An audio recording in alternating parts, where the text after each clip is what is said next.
Welcome back to chemistry session. In last session, we have seen uncertainty and measurement.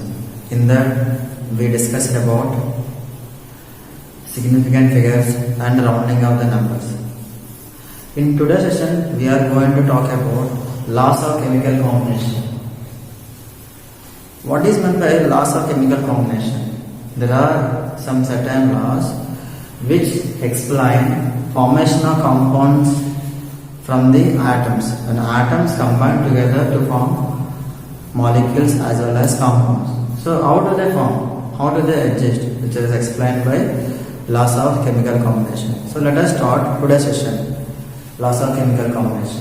First law of chemical combination, law of conservation of mass.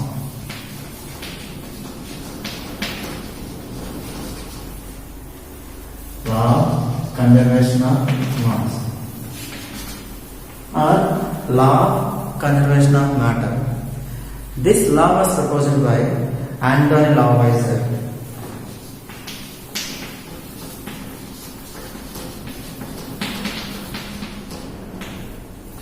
This law of conservation of mass was proposed by Anton Lavoisier. According to law of conservation of mass can neither be created nor destroyed during a chemical reaction. I am repeating.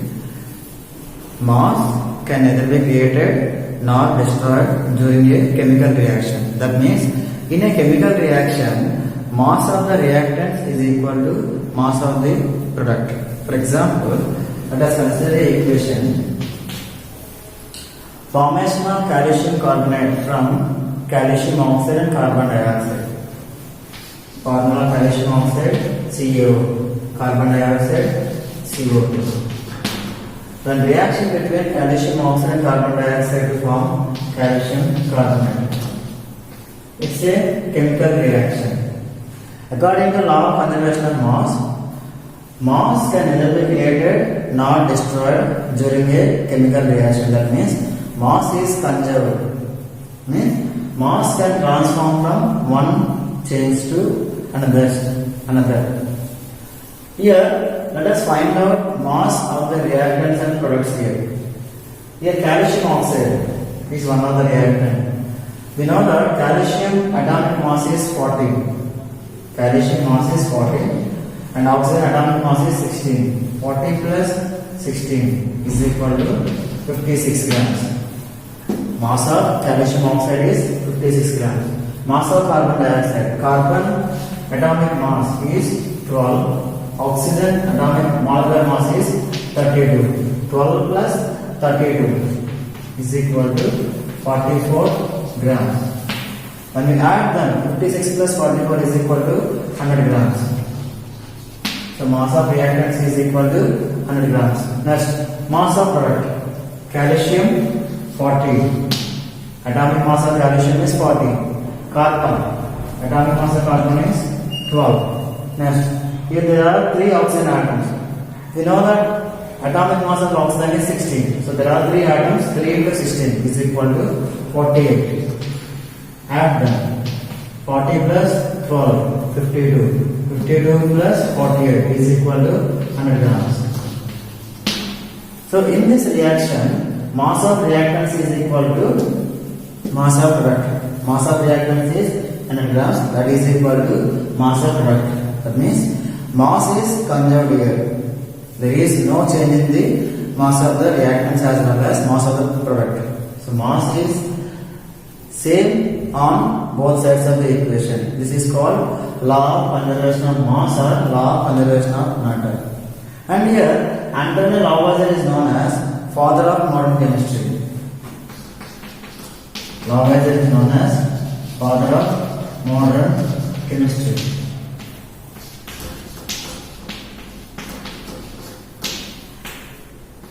This is because he was the first person, he coined the term atom. He was the first person, he coined the term, element. Or element. That's right. and he made many contributions in the field of chemistry. So that Antonio Lavoisier is popularly known as father of modern chemistry. So this is called law of conservation of mass. According to law of conservation of mass can neither be created nor destroyed during a chemical reaction. That means in a chemical reaction, mass of the reactants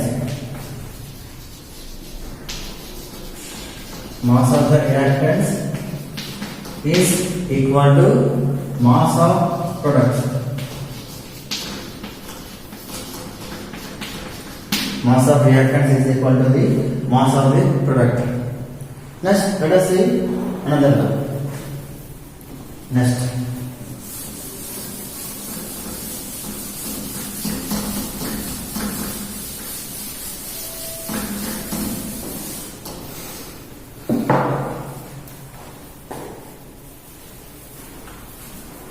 one, law of constant proportion. Law of constant proportion. This law of constant proportion is also known as law of definite proportion. Is also called as law of definite proportion. This law was proposed by Joseph Proust.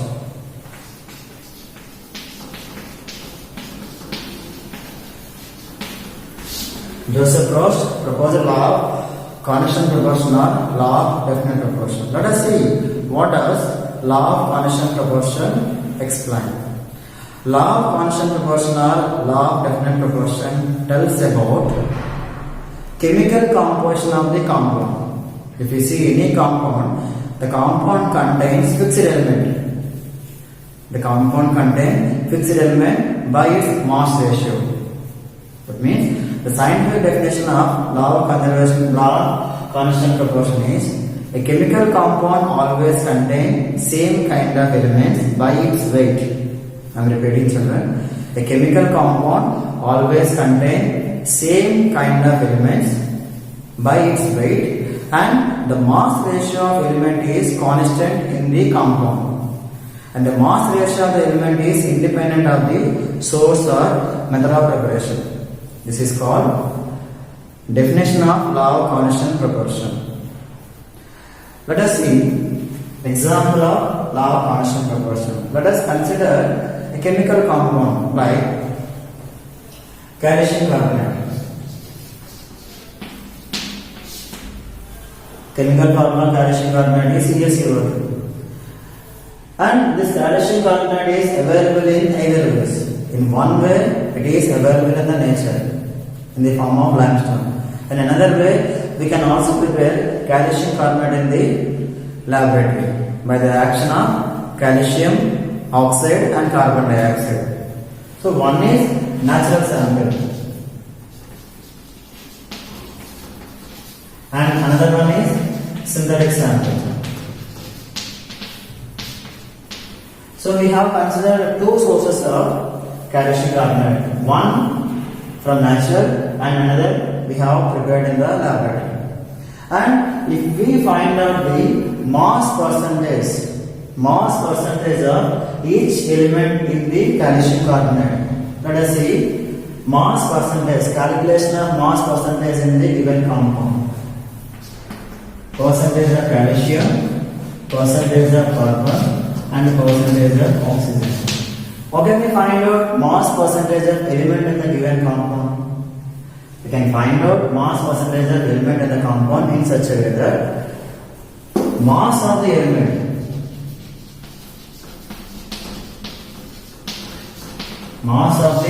by mass of the compound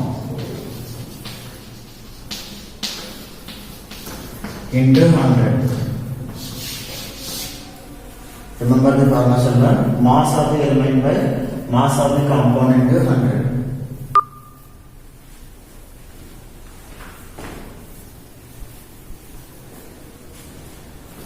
Let us write this formula aside.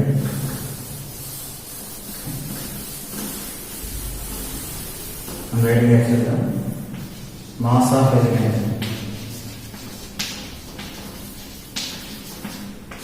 by mass of compound into 100. What is element here? Calcium. What is atomic mass of calcium? Calcium atomic mass is 40. By what is mass of the compound? Compound here calcium carbonate. We already found mass of calcium carbonate, that is equal to 100. 40 by 100 into 100. And percentage of carbon, mass percentage of carbon. Carbon atomic mass 12 by mass of the compound, mass of the 100 into 100. Next, percentage of oxygen. Oxygen atomic mass 16. There are 3 atoms here. So 16 3s are 48. 48 by 100 into 100. Here 100 gets cancelled, we get 40%. Carbon 12%. Oxygen 48%. When we add that, we get total 100%. So in actual sample, percentage of calcium is 40, carbon 12, oxygen 48. And this composition is same in synthetic sample also. 40%, 12% of carbon, 48% of oxygen. Because chemical formula of natural calcium carbonate as well as synthetic calcium carbonate is same. There is no change in the chemical formula of the compound. If there is no change in the chemical formula of the compound, then mass percentage or mass ratio of element is fixed in a given compound. It's called as law of constant proportion. It states that a chemical compound always contains same elements by its mass, and the mass ratio of element is fixed and it is independent of the source or method of preparation. It's called as law of constant proportion or law of definite proportion, which was explained by Joseph Proust. Next.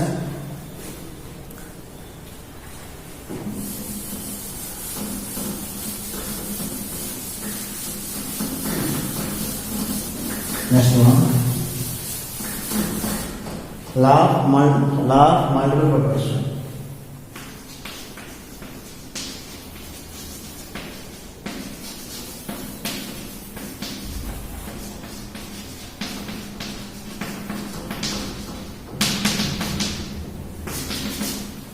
This law of multiple proportion was proposed by John Locke.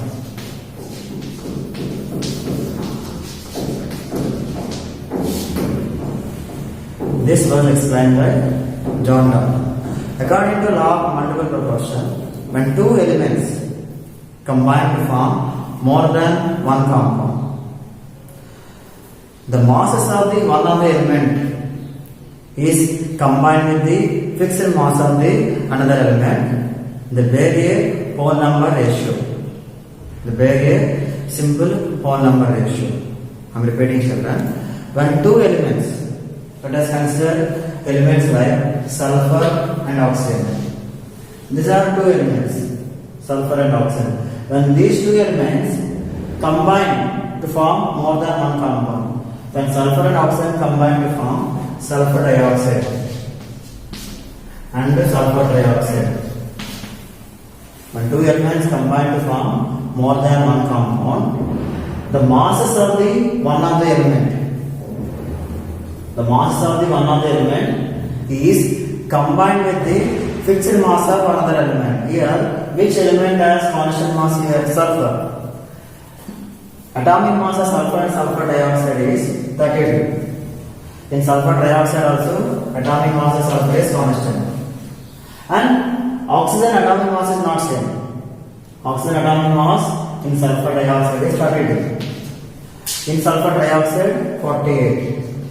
Because here two oxygen atoms are present. We know that atomic mass of oxygen is 16. 16 2s are 32. Here 16 3s are 48. So the masses of the one of the element is combined with fixed mass of the another element. They vary a simple whole number ratios. Now, atomic mass of sulfur is constant in both the compounds, but not oxygen. Oxygen atomic mass is different in both the compounds. Now, this atomic mass of another element which vary a simple whole number ratio. In sulfur dioxide, oxygen atomic mass is 32. In sulfur dioxide, oxygen atomic mass is 48. 32 is to 48. It can be written as 2 is to 3. which vary a simple whole number ratio. This is called law of multiple proportion. I am repeating. According to law of multiple proportion, when two elements combine together to form more than one compound, the masses of the one of the element is combined with fixed mass of the another element. Then the vary a simple whole number ratio of the element. That means we have considered here sulfur and oxygen. These are different elements. When sulfur and oxygen combine together to form sulfur dioxide and sulfur trioxide, two different compounds. In these compounds, mass of sulfur is constant, but not mass of oxygen. In first compound, mass of oxygen is 32. In second compound, mass of oxygen is 48. And this 32:48 can be written as 2:3. This is the simple whole number ratio of the mass of second element. This is called law of multiple proportion, which was given by John Dalton. Next law.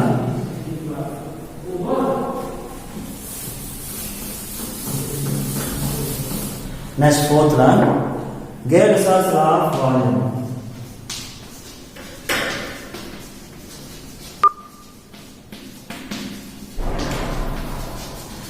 Gay-Lussac's law of gaseous volume.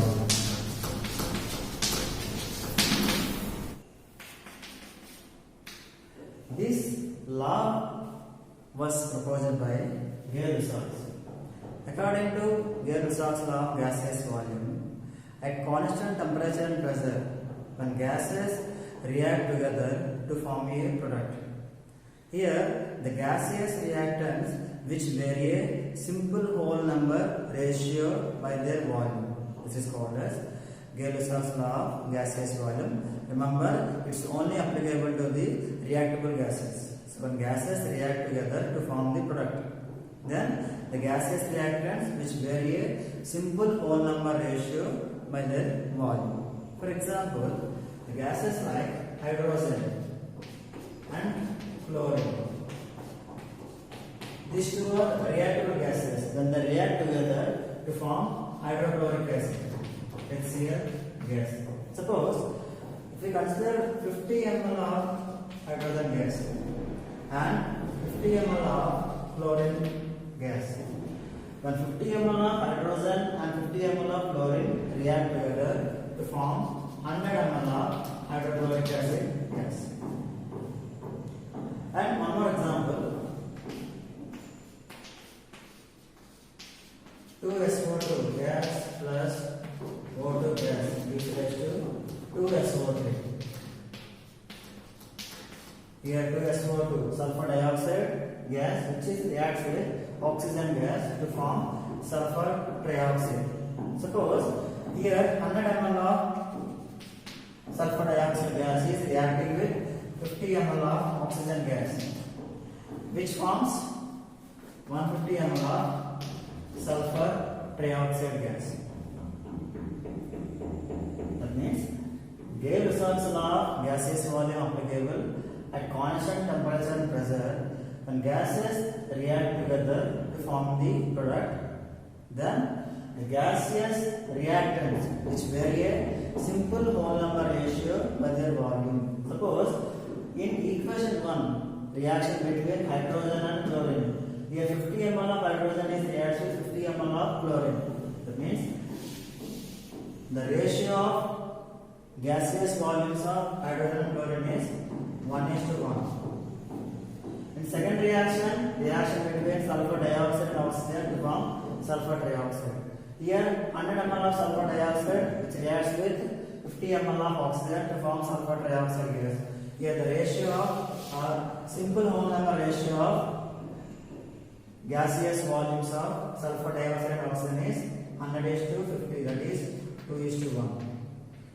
That means gases react with each other in a simple whole number ratio by their volume. This is called as Gay-Lussac's law of gaseous volume. It's applicable at constant temperature and pressure condition. Now let us see Avogadro's law. This Gay-Lussac's law of gaseous volume has some limitations. It may not be applicable to the all gases, and this explanation is may not be good, and this explanation doesn't hold good. That's why the limitation of Gay-Lussac's law was explained by Avogadro. What is the Avogadro's law?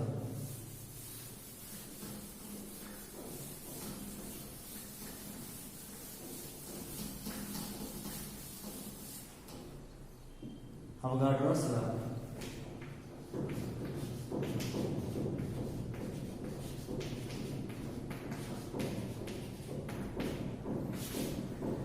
Avogadro's law states that at constant temperature and pressure, equal volume of all gases contain equal number of molecules. I am repeating, children. At constant temperature and pressure, equal volumes of all gases contain equal number of molecules. For example, reaction between hydrogen gas and chlorine gas. H2 gas plus Cl2 gas gives rise to 2HCl gas. Here, one volume of hydrogen is reacts with one volume of chlorine to form two volume of hydrochloric acid. Let us consider one more example. 2SO2 gas plus O2 gas gives rise to 2SO3 gas. Here, two volume of sulfur dioxide is reacts with one volume of oxygen to form two volume of sulfur dioxide. In earlier case, in before law, Gay-Lussac's law, we have discussed that 50 ml of hydrogen reacts with 50 ml of chlorine, which forms 100 ml of hydrochloric acid. But we cannot confirmly say that complete 50 ml of hydrogen can react with 50 ml of chlorine. So to overcome that limitation, Avogadro stated that equal volumes of all gases contain equal number of molecules. That means when one volume of hydrogen reacts with one volume of chlorine, which form two volume of hydrochloric acid, and in second reaction, two volume of sulfur dioxide reacts with one volume of oxygen to form two volume of sulfur dioxide gas. In this case, he explained in terms of volume, and he told that equal volumes of gas contain equal number of molecules. And he was the first person distinguished between the words like atom and molecule. Atom and molecule. He had given the differentiation between or difference between atom and molecule. According to Avogadro's, atom can be defined as atom is the smallest particle of matter which may or may not have independent existence. I am repeating, children. According to Avogadro's law, atom is the smallest particle of matter which may or may not have independent existence. Coming to molecule, molecule is the smallest particle of matter which may have independent existence of matter. And he explained atomicity. Atomicity means the number of atoms present in the molecule of an element, or the number of atoms constitutes a molecule of an element is called atomicity. And he explained different types of atomicity. They are monoatomicity. Monoatomicity means there is one atom present in the molecule of an element is called monoatomicity. Example of monoatomicity: sodium, potassium, mercury, silver, gold, etc. In their molecular form, there is only one element present. So these are examples of monoatomic elements. Next, biatomicity or diatomicity. Biatomicity or diatomicity, which contains two atoms present in their molecular formula, like H2, hydrogen, Cl2, chlorine, O2, oxygen, N2, nitrogen, etc. These are the molecular formula of hydrogen, chlorine, oxygen, nitrogen. They contain two atoms present in their molecular formula. Next, triatomicity. Triatomicity means they contain three atoms present in their molecular formula. like ozone. Formula of ozone O3. Next, polyatomicity. Polyatomicity means they contain more than 3 atoms present in them, present in their molecular formula, like phosphorus, P4, sulfur, S8, boron, B12, carbon, C60, etc. These are the molecular formula of elements. They contain more than 3 atoms present in them. This is called atomicity. The concept of atomicity was explained by Avogadro. So Avogadro law states that under similar conditions of temperature and pressure, equal volumes of all gas contain equal number of molecules. I hope you understand today's session, children. In today's session, we discussed about laws of chemical combination. We have seen law of conservation of mass, law of constant proportion, law of multiple proportion, Gay-Lussac's law of gaseous volume, and Avogadro's law. This is today's session, children. I hope you understand today's session. We'll meet in next session.